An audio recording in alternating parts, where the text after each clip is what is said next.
Kate Garraway's partner was hospitalized with a rare brain inflammation in March 2020 after his lungs, liver, kidneys, and pancreas had been attacked by the virus, which had subsequently placed the father of two in a coma. With reports claiming that the Tories enjoyed up to 7 Christmas parties last year, the 54-year-old was dumbfounded by the accusations against politicians who supposedly relished multiple get-togethers. Kate has also mentioned how her husband's parents weren't allowed to see him during this time in fear of worsening his condition. Kate has also mentioned how her husband's parents weren't allowed to see him during this time in fear of worsening his condition. Kate spoke candidly of her thoughts about the bash during her appearance on Good Morning Britain today, describing it as heartbreaking and ridiculous. GMB co-presenter Susanna Reid started off, saying, "There's someone that's been particularly affected by this, and that's our very own Kate Garraway, because a year ago, you were trying to work out what you could do in terms of visiting Derek." "Yes, the restrictions on visiting him were greatly reduced," Kate responded. "Certainly the children couldn't see him and hadn't been able to for a long time. We were hoping that things might loosen with Christmas spirit, but it couldn't be."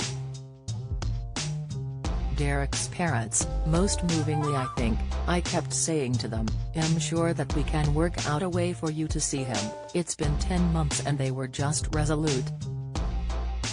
Kate continued by mentioning how devastating it was for Derek's parents not to see their son during the festive period last year, but they were adamant about following the government's rules concerning the virus in order to keep everyone safe, including their son.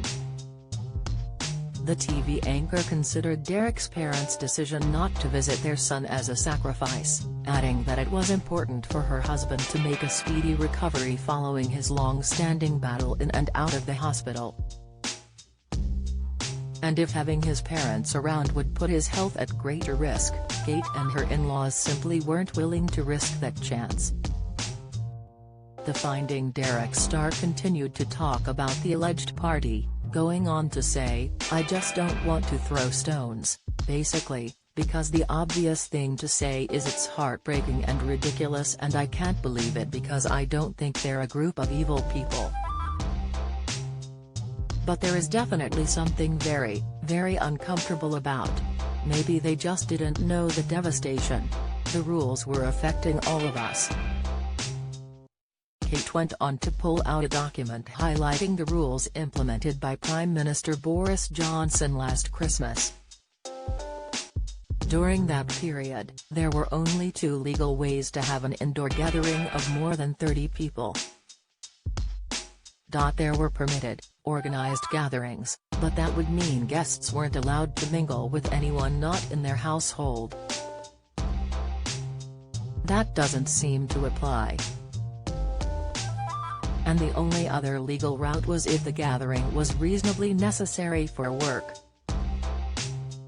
It seems doubtful any kind of party held for more than 30 people indoors where COVID was more likely to spread would be reasonably necessary for work.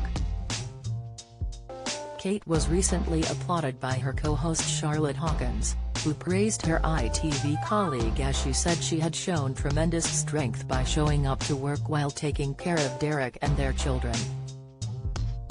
The West Sussex native told OK!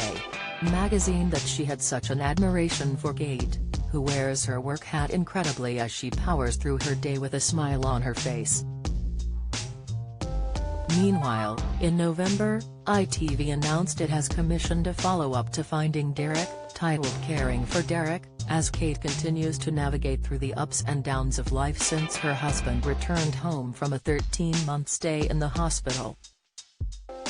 The documentary is expected to showcase Derek's journey from the first moments he was out of intensive care and will continue filming throughout Christmas. We follow Kate as she navigates the challenges of the social care system, negotiates the potential traps and unpicks the complexities that seem to be inherent in the system, ITV said in a statement. The doc is slated for a release early next year.